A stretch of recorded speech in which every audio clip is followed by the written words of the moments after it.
दोस्तों, इसे आप इसरो के वैज्ञानिकों की मेहनत और लगन का नतीजा मान लीजिए कि 4 साल बाद फिर से हमने चांद के अधूरे मिशन को पूरा करने की तैयारी कर ली है। चंद्रयान को बहुत कम समय में और कम लागत में तैयार किया गया है।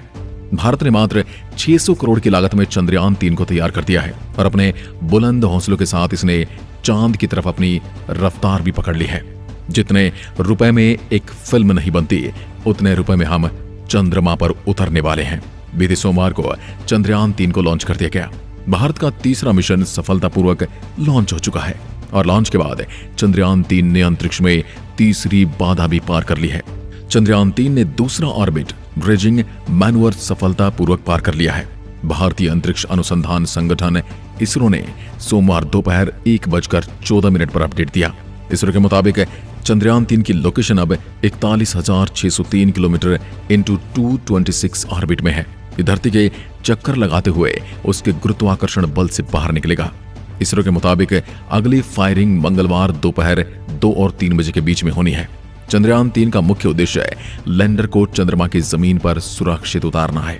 उसके बाद रोवर प्रयोग करने के लिए बाहर निकलेगा। लैंडर से बाहर निकलने के बाद प्रपल्सन मॉड्यूल द्वारा ले जाए गए पेलोड का जीवन 3 से 6 महीने के बीच का है। आपको ये जानकर खुशी होगी कि हमारा चंद्रयान 3 चांद के उस हिस्से में जाने वाला है जहां आज तक कोई नहीं गया। उस हिस्से का नाम है लूनर साउथ पोल, जहां पानी और दूसरी चीजों के होने की काफी संभावनाएं जताई जा रही हैं। मंगलयान 3 लूनर साउथ पोल पर पानी और खनिज की तलाश करने वाला है। साथ ही उस क्षेत्र में मौजूद मिट्टी और धूल का भी परीक्षण होगा। दोस्तों, पिछली बार चंद्रयान 2 में रह गई कुछ कमियों को देखते हुए चंद्रयान 3 में काफी बदलाव किए गए हैं।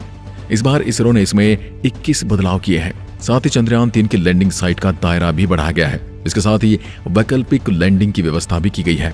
चंद्रयान 3 में चंद्रयान 2 के मुकाबले ईंधन की मात्रा भी ज्यादा होगी। इससे लॉन्चिंग के बाद इसरो को दुनिया के हर कोने में बधाइयां मिल रही हैं। दोस्तों, इससे पहले चीन ने 2010 में चंगाई 2 मिशन चंद्रमा पर भेजा था। वह 4 दिन के बाद चांद पर पहुंच गया था। इसके बाद चाइना का अगला मिशन चंगाई 3 भी पहुंच गया था। सोवियत संघ का पहला लूनर मिशन लूना 1 सिर्फ 36 घंटे में चांद के नजदीक पहुंच गया था। अमेरिका का अपोलो 11 कमांड मॉड्यूल कोलंबिया भी 3 एस्ट्रोनॉट्स को लेकर 4 दिन से थोड़ा ज्यादा समय में वहां पर पहुंच गया था। हालांकि चंद्रयान 3 के 23 अगस्त को चंद्रमा के दक्षिणी ध्रुव पर सॉफ्ट लैंडिंग की योजना है। अभी तक सिर्फ 3 देश अमेरिका, रूस और चीन ही ऐसा कर चुके हैं। ऐसा करने के साथ ही भारत भी इन देशों में क्लब में शामिल हो जाएगा। चंद्रयान 3 के साथ इस बार केवल रोवर और लैंडर ही जा रहे हैं।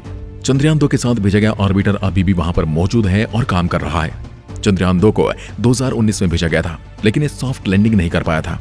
साथ ही चंद्रमा की सतह से 2 किलोमीटर पहले चंद्रयान 2 के लैंडर का संपर्क भी टूट गया था। मौजूदा चंद्रयान 3 मिशन के तहत लैंडर से निकलने के बाद रोवर प्रज्ञान न केवल डेटा इकट्ठा करेगा, बल्कि चंद्रमा की सतह पर हमेशा के लिए भारत की मौजूदगी के निशान भी छोड़ेगा। रोवर का पिछला पहिया इस तरह डिजाइन किया गया है कि यह आगे बढ़ने पर अपने पीछे चंद्रमा की सतह पर सारनाथ में अशोक की लाट से लिया गया भारत का राष्ट्रीय चिन्ह अंकित करेगा। उसका दूसरा पिछला पहिया इसरो का निशान प्रिंट करेगा और हमेशा के लिए चांद पर भारत की मौजूदगी के प्रमाण छोड़ेगा। चंद्रयान 3 मिशन के अंतर्गत उसका रोबोटिक उपकरण 24 अगस्त तक चांद के उस हिस्से पर उतर सकता है जहां अभी तक किसी भी देश का कोई भी अभियान नहीं पहुंचा है। इसी वजह से पूरी दुनिया की निगाहें भारत के इस मिशन पर टिकी हैं।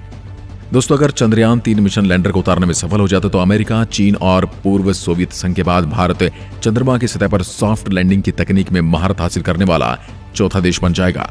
चंद्रयान 2 तब सॉफ्ट लैंडिंग में विफल हो गया था जब इसका लैंडर विक्रम 7 सितंबर 2019 को सॉफ्ट लैंडिंग का प्रयास करते समय ब्रेकिंग प्रणाली में गड़बड़ होने के चलते चंद्रमा की सतह पर क्रैश हो गया था। चंद्रयान 1 मिशन को 2008 में भेजा गया था। 15 साल में इसरो का ये तीसरा चंद्रमा मिशन है। दोस्तों, मिशन के साथ ही हमें इनके जोखिम के बारे में पता होना चाहिए। ऐसे मिशन में से 2 बड़े जोखिम हो सकते हैं। पहला तो यह कि चांद पर जब आपको यान भेजते हैं तो पूरी तरह से इसका नियंत्रण कंप्यूटर के पास होता है। एक इंसान होने के तौर पर आप 4 लाख किलोमीटर दूर बैठे उसे कंट्रोल नहीं कर सकते। वो पूरी तरह से आर्टिफिशियल इंटेलिजेंस की मदद से ही काम करता है। दूसरी चीज ये है कि चांद पर कोई जीपीएस नहीं है। जैसे हम धरती पर कोई गाड़ी चलाते हैं तो जीपीएस के माध्यम से कई जानकारी हमें मिल जाती हैं। ड्राइवरलेस कारें जीपीएस तकनीक से ही काम करती हैं, लेकिन चांद पर ये काम नहीं करती। वहां आपको पता नहीं चलेगा कि आप कहां पर हैं। किस हिस्से में है, कितने दूर हैं, इन सभी चीजों का अनुमान उसे ऑन बोर्ड सेंसर से लगाना है। तो इससे 2-3 नई मुश्किलें पैदा हो जाती हैं। अच्छी बात तो यह है कि इस बार इन सभी चीजों का ध्यान रखा गया है। भारत में एक चीज हमेशा से सिखाई गई है कि अपने संसाधनों का भरपूर इस्तेमाल करें, संभव हो तो पुनः उपयोग भी करें। जैसे जब चंद्रमा 2 भेजा गया था तो इसके 3 हिस्से थे, ऑर्बिटर, लैंडर और रोवर। ऑर्बिटर कामयाब रहा और वो अभी भी चांद के ऑर्बिट में घूम रहा है और बड़े आराम से काम कर रहा है। तो इस बार जब हम चंद्रयान 3 भेज रहे हैं तो ऑर्बिटर का प्रयोग नहीं कर रहे, क्योंकि ऑर्बिटर वहां पहले से मौजूद है। ऐसे में हमारे ऑर्बिटर की पूरी लागत इस बार बच गई। दोस्तों, इसरो की सबसे अच्छी बात यह कि ज्यादातर काम इन हाउस करते हैं, यानी काफी तकनीक को खुद से डेवलप कर लेते हैं, जिससे कम लागत में हम बड़े मिशन को अंजाम दे पाते हैं, जो कि बहुत ही अच्छी बात है। फिलहाल चंद्रयान मिशन अपने लक्ष्य की तरफ आगे बढ़ रहा है और ये 23 अगस्त को चांद की सतह पर लैंड करेगा। तो इस तरह दोस्तों, चंद्रयान 3 ने भारत की अंतरिक्ष यात्रा में एक नया अध्याय लिख दिया है और यह हर भारतीय के सपनों और महत्वाकांक्षाओं को ऊपर उठाते हुए नई उड़ान भर रहा है। यह महत्वपूर्ण उपलब्धि हमारे वैज्ञानिकों के अथक समर्पण का प्रमाण है। आपको वीडियो कैसी लगी कमेंट में लिखकर जरूर बताना। एक बार फिर मिलते हैं, तब तक के लिए नमस्कार। जय हिंद, जय भारत।